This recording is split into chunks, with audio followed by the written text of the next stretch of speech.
नमस्कार दोस्तों, चलिए जानते हैं मध्य प्रदेश के तमाम बड़ी खबरों को केवल 5 मिनट में। लेकिन उससे पहले आप ये वीडियो कहां से देख रहे हैं हमें कमेंट बॉक्स में जरूर बताएं। साथ ही वीडियो को लाइक करके चैनल को सब्सक्राइब जरूर कर दें। मध्य प्रदेश सरकार ने देर रात बड़े स्तर पर प्रशासनिक बदलाव किए। इसमें 11 आईएएस अधिकारियों के तबादले हुए। मुख्यमंत्री डॉक्टर मोहन यादव ने परफॉर्मेंस और 2026 के रोड मैप को ध्यान में रखते हुए ये फैसले लिए। बताया जा रहा है कि स्वास्थ्य विभाग में लंबे समय से प्रमुख सचिव संदीप सिंह और मंत्री राजेंद्र शुक्ला के बीच तालमेल ठीक नहीं बैठ रहा था। यही वजह है कि संदीप सिंह को ट्रांसफर किया गया। मध्य प्रदेश के मुख्य सचिव अनुराग जैन की एक मांग को जनगणना निदेशालय मान लेता है तो मजरे टोलों में रहने वालों लोगों की अलग से जानकारी सामने आ जाएगी। इसका लाभ जल जीवन मिशन जैसी कई योजनाओं को लेकर नीति बनाने में होगा। उन्होंने शुक्रवार को भोपाल के कुशाभाऊ ठाकरे सभागार में जनगणना 2027 को लेकर आयोजित कलेक्टर कमिश्नर प्रशिक्षण कार्यक्रम में रजिस्ट्रार जनरल व जनगणना आयुक्त मृत्युंजय कुमार नारायण के समक्ष यह बात कही। पश्चिमी हिमालयी क्षेत्र में सक्रिय हुए पश्चिमी विक्षोभ का असर मध्य प्रदेश के मौसम पर साफ दिखाई देने लगा है। मध्य प्रदेश के ग्वालियर संभाग में शुक्रवार को बादलों की आवाजाही रही, जबकि राजधानी भोपाल समेत पश्चिमी जिलों में धूप छांव का सिलसिला चलता रहा। मध्य प्रदेश सरकार की महत्वाकांक्षी लाडली बहना योजना की 33वीं किस्त आज आने वाली है। सीएम डॉक्टर मोहन यादव किस्त की राशि के 1,500 रुपए महिलाओं के खातों में भेजने वाले हैं। कल रविवार को महाशिवरात्रि का पर्व है। ऐसे में यह राशि कई लाडली बहनों के लिए उत्साह लेकर आ रही है। उन्हें खुशी है कि इस बार वे इस महापर्व पर की तैयारी जोर शोर से कर सकेंगी। बता दें कि सीएम मोहन यादव आज खंडवा के दौरे पर रहेंगे। लाडली बहना योजना के साथ ही वे जिले को करोड़ों की सौगात भी देंगे। बिजली कंपनी ने fuel and power purchase adjustment surcharge FPPS के नाम पर बीते 1 साल में बिजली 3.46% महंगी कर दी। हर महीने इसमें बदलाव किया जा रहा है, यानी जो उपभोक्ता जिस बिजली के लिए 1 साल पहले 100 रुपए का बिल भुगतान कर रहा था, उसे अब उतनी ही बिजली के लिए 103 रुपए से ज्यादा देने पड़ रहे हैं। वृद्धा पेंशन एक सरकारी सामाजिक सुरक्षा योजना है जिसका उद्देश्य 60 वर्ष या उससे अधिक आयु के निर्धन और असहाय वृद्धजनों को आर्थिक सहायता प्रदान करना है। इसके तहत सरकार हर माह निश्चित धनराशि देती है जिससे वे अपनी दैनिक आवश्यकताओं को पूरा कर सकें और सम्मानपूर्वक जीवन व्यतीत कर सकें। यह योजना सामाजिक सुरक्षा को मजबूत बनाती है। शोषण के गंभीर आरोप झेल रहे श्री पंच अग्नि अखाड़े के महामंडलेश्वर उत्तम स्वामी ने शुक्रवार को कथा बीच में छोड़ दी। वे जबलपुर के भेड़ा घाट में बंधा हीरापुर स्थित अपने उत्तम सेवा संस्थान में कथा कर रहे थे। 15 फरवरी तक चलने वाली कथा का शुक्रवार को तीसरा दिन था। उत्तम स्वामी मध्य प्रदेश कैडर के ADG स्तर के कई अधिकारियों ने भोपाल में कृषि भूमि खरीदी है। कुछ अधिकारियों के पास दिल्ली में फ्लैट भी हैं, जिनसे उन्हें हर साल लाखों रुपए की आय हो रही है। यह जानकारी अधिकारियों द्वारा केंद्र सरकार को दिए गए अचल संपत्ति के ब्यौरे में सामने आई है। 72 साल पुराना लाल बहादुर शास्त्री ब्रिज तोड़कर इसके स्थान पर रेलवे 140 करोड़ रुपए खर्च कर नया ब्रिज बनाएगा। नए ब्रिज की चौड़ाई वर्तमान के मुकाबले 1.5 गुना और ऊंचाई 2 मीटर अधिक होगी। शुक्रवार को नगर निगम, मेट्रो और रेलवे के अधिकारियों ने शास्त्री ब्रिज का दौरा किया। देर शाम सांसद शंकर लालवानी ने अधिकारियों की बैठक ली। किसान योजना सरकार द्वारा किसानों को आर्थिक सहायता और सुरक्षा प्रदान करने के लिए चलाई जाती है। उदाहरण के लिए प्रधानमंत्री किसान सम्मान निधि योजना के तहत पात्र किसानों को प्रतिवर्ष निश्चित धनराशि सीधे बैंक खाते में दी जाती है। इससे खेती के खर्च में मदद मिलती है और किसानों की आय बढ़ाने में सहयोग मिलता है। मध्य प्रदेश की सड़कों पर नियमों का उल्लंघन कर मनमाने तरीके से चल रही बसों के खिलाफ अब सख्त कार्रवाई की जाएगी। बिना परमिट या निर्धारित रूट का पालन न करने वाले बस ऑपरेटरों पर परिवहन विभाग शिकंजा कसने जा रहा है। नए परिवहन आयुक्त उमेश जोगा के पदभार ग्रहण करने के बाद विभाग ने सख्त रुख अपनाया है और 16 फरवरी से प्रदेश व्यापी विशेष जांच अभियान शुरू करने का निर्णय लिया है। होली हो या दिवाली, बड़े त्योहारों के दौरान ट्रेनों में कंफर्म सीट न मिलना अब आम समस्या बन गई है। यात्रा की तारीख से करीब 1 महीने पहले ही अधिकांश ट्रेनों में नो रूम की स्थिति दिखाई देने लगती है। वेटिंग लिस्ट लंबी हो जाती है और कंफर्म टिकट मिलना मुश्किल हो जाता है। श्वसन तंत्र रोग विशेषज्ञ डॉक्टर दीपक शुक्ला ने कहा, रिटेलर जब अपने काउंटर से बिना पर्ची दवा देना बंद करेगा तो इससे बाध्य होकर मरीज को भी डॉक्टर के पास जाना पड़ेगा। यह मरीज व उनके स्वजन के लिए फायदेमंद ही है। अतः हमारा प्रयास होना चाहिए कि ओटीसी बिक्री में कमी आएगी तो चिकित्सकीय जांच से दी गई दवा से मरीज भी ठीक होगा। मुख्यमंत्री ने किया रोड शो, जनता पर बरसाए फूल। बुरहानपुर शहर को 600 करोड़ से ज्यादा की सौगात देने शहर पहुंचे। मुख्यमंत्री डॉक्टर मोहन यादव ने रोड शो किया। शिकारपुरा थाना क्षेत्र से सांसद कार्यालय होते हुए उनका काफिला नेहरू स्टेडियम कार्यक्रम स्थल की ओर बढ़ रहा है। मुख्यमंत्री का सांसद कार्यालय में भाजपा कार्यकर्ताओं ने जोरदार स्वागत किया। रोड शो के दौरान जहां कार्यकर्ता उन पर फूल बरसाते रहे, वहीं मुख्यमंत्री भी वाहन के ऊपर से जनता पर फूल बरसते नजर आए। मुख्यमंत्री ने किया रोड शो, जनता पर बरसाए फूल। मौसम में लगातार हो रहे बदलाव का असर अब लोगों की सेहत पर साफ दिखाई देने लगा है। दिन में तेज धूप और गर्मी बढ़ी, जबकि रात में ठंडक के कारण शरीर का संतुलन बिगड़ रहा है। इसका सीधा असर वायरल फीवर के रूप में सामने आ रहा है। एमवाई अस्पताल में ही एक दिन में करीब 1000 मरीज इलाज के लिए पहुंच रहे हैं।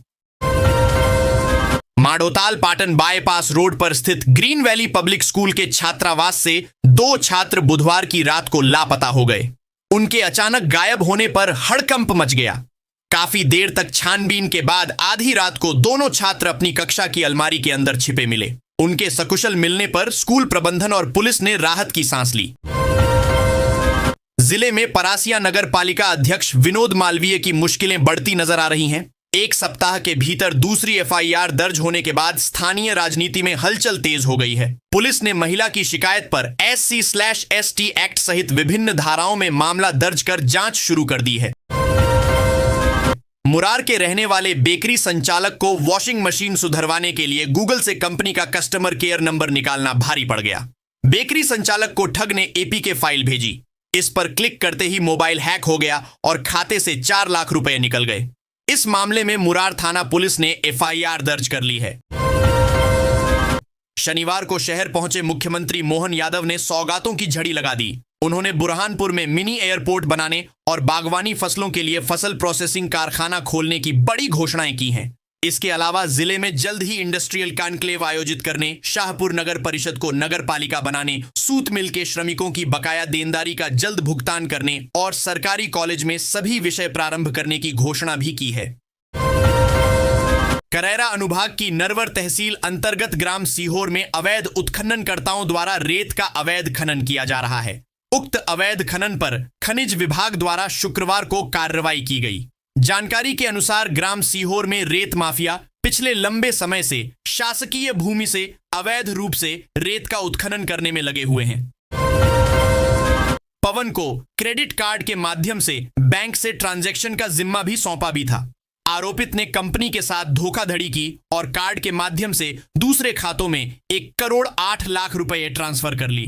पुलिस ने गुरुवार रात आरोपित को गिरफ्तार कर लिया। पूछताछ में उसने गबन करना स्वीकारा और बताया रुपयों से जमीन खरीद ली है। आरोपित को रिमांड पर लिया गया है। इंदौर में मतदाता सूची के विशेष पुनरीक्षण SIR की प्रक्रिया में नो मैपिंग और तार्किक त्रुटि से जुड़े मतदाताओं की सुनवाई 100% पूरी हो चुकी है। सुनवाई के दौरान 5000 से अधिक मतदाता अपात्र पाए गए हैं। इनका नाम अंतिम मतदाता सूची से हटाया जाएगा। वहीं 551 ऐसे मतदाता भी सामने आए जो अन्य जिलों में चले गए। इनके नाम भी मतदाता सूची से हटाए जाएंगे। विभागीय अधिकारियों का कहना है कि 2024 के लिए विद्याभूषण मिश्रा, राजवेंद्र मिश्रा, सुरेश कुमार अहिरवार, अनुभा त्रिवेदी, जया पांडे त्रिपाठी, मुकेश पटेल, धीरेन्द्र प्रताप सिंह, मनोज कुमार सिंह, लाल सुधाकर सिंह, शिको राही किचौलिया, विजेंद्र खोबरागड़े और भारत सालंकी के नाम शामिल हैं। वैलेंटाइन डे पर शहर में हिंदू संगठन बजरंग दल के कार्यकर्ता चिनार पार्क पहुंचे। हाथों में डंडे लेकर नारेबाजी की। बजरंग दल के राकेश प्रजापति ने कहा कि चिनार पार्क समेत कई पार्कों और सार्वजनिक स्थानों पर टीमें मौजूद हैं। सार्वजनिक स्थानों पर अश्लीलता के खिलाफ हम सड़क पर हैं। राष्ट्रीय बजरंग दल से जुड़े कार्यकर्ताओं ने साफ साफ कहा कि संगठन शहर में वैलेंटाइन डे के नाम पर किसी भी प्रकार की अभद्रता बर्दाश्त नहीं करेगा। ये हमारी संस्कृति नहीं है और वैलेंटाइन डे की आड़ में लव जिहाद नहीं होने देंगे। मध्य प्रदेश सरकार द्वारा आंगनवाड़ियों में दिए जाने वाले पोषण आहार टेक होम राशन की वितरण व्यवस्था में किए गए बदलावों के खिलाफ प्रदेश भर में विरोध के सुर तेज हो गए हैं। शुक्रवार को सागर और मंडला में बड़ी संख्या में स्व सहायता समूहों से जुड़ी महिलाओं ने पोषण आहार संयंत्र के बाहर उग्र प्रदर्शन किया। महिलाओं का कहना है कि सरकार के इस फैसले से हजारों महिलाओं के हाथों से रोजगार छिन जाएगा और वे आर्थिक रूप से कमजोर हो जाएंगी। भोपाल में वन्य जीव तस्करी के एक बड़े नेटवर्क का पर्दाफाश हुआ है। Madhya Pradesh state tiger strike force STSF ने रेलवे प्रोटेक्शन फोर्स RPF और भोपाल वन मंडल के साथ संयुक्त कार्रवाई में 19,322 पटना इंदौर एक्सप्रेस के AC फर्स्ट क्लास कोच से 311 दुर्लभ और संरक्षित कछुए बरामद किए। यह कार्रवाई संत हृदयराम रेलवे स्टेशन पर की गई। शहर के मंदिरों में महाशिवरात्रि की धूमधाम से मनाई जाएगी। शुक्रवार को मंदिरों में मंडप छाए और भोले बाबा को तेल चढ़ाया गया। रविवार को चंपा बाग सहित 10 से अधिक स्थानों से महादेव दूल्हा बनकर नगर भ्रमण पर निकलेंगे। मंदिरों में बारात लगने के बाद रात भर विवाह की रस्में होंगी। दिन भर अभिषेक, पूजन और प्रसादी वितरण होगा। तिली रोड स्थित भगवान पशुपतिनाथ मंदिर में भोलेनाथ के विवाह के उपलक्ष्य में शुक्रवार को सायंकाल पशुपतिनाथ जी को सुगंधित तेलों का लेपन लगाया गया। बावड़ियां कलां का नाला आज खेती का पर्याय बन गया है, मगर यह खेती विभत्स और खतरनाक सच्चाई उजागर करती है। भोपाल के 20,000 से अधिक घरों का गंदा सीवेज सीधे इस नाले में गिरता है और इसी गंदगी से करीब 600 एकड़ में फसलें उगाई जा रही हैं। इनमें 400 एकड़ में सिर्फ सब्जियां हैं, जिन्हें 380 परिवार उगाते हैं और यही परिवार इस जहरीले उत्पाद को खुद भी खा रहे हैं। नाले के किनारे करीब 240 बिजली और डीजल पंप की फौज 24 घंटे सीवेज उलीच रहे हैं। यहां उगी हरी सब्जी देखकर कोई भी इन्हें खरीदना व खाना चाहेगा, लेकिन खेत, जड़, पौधा और फल आदि सब में जहर है। 13 नालियों का एक नाला 4 किलोमीटर लंबा यह नाला मौत का जाल बुन रहा है। शासकीय कन्या महाविद्यालय में मंत्री ने छात्रों से कहा, छात्राएं सिर्फ पढ़ाई पर ध्यान दें, सरकार उनकी उच्च शिक्षा के लिए हर संभव मदद करेगी। प्रदेश के जनजातीय कार्य विभाग मंत्री डॉक्टर कुंवर विजय शाह ने कन्या महाविद्यालय में छात्रोत्सव कार्यक्रम पंख में कहा कि हमारे पूर्वजों का इतिहास आज भी जिंदा है।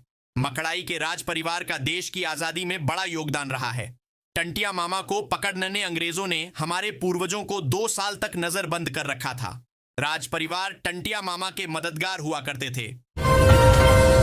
मध्य प्रदेश के दमोह जिले के नोहटा में आयोजित नोहलेश्वर महोत्सव और किसान सम्मेलन के मंच से मुख्यमंत्री डॉक्टर मोहन यादव ने दमोह जिले के लिए विकास योजनाओं की झड़ी लगा दी। उन्होंने कहा कि औद्योगिक प्रक्षेत्र, सिंचाई परियोजनाओं और पर्यटन विस्तार से जिले के युवाओं को स्थानीय स्तर पर रोजगार के नए अवसर मिलेंगे। मुख्यमंत्री ने कहा, सूखे खेत को पानी मिल जाए तो फसल सोने जैसी हो जाती है और केन बेतवा लिंक परियोजना दमोह की तस्वीर बदल देगी। मध्य प्रदेश में स्थित महाकाल की नगरी उज्जैन इन दिनों विवाह का घर बनी हुई है। ज्योतिर्लिंग महाकाल मंदिर में शिव पार्वती के विवाह की तैयारियां जोर शोर से चल रही हैं।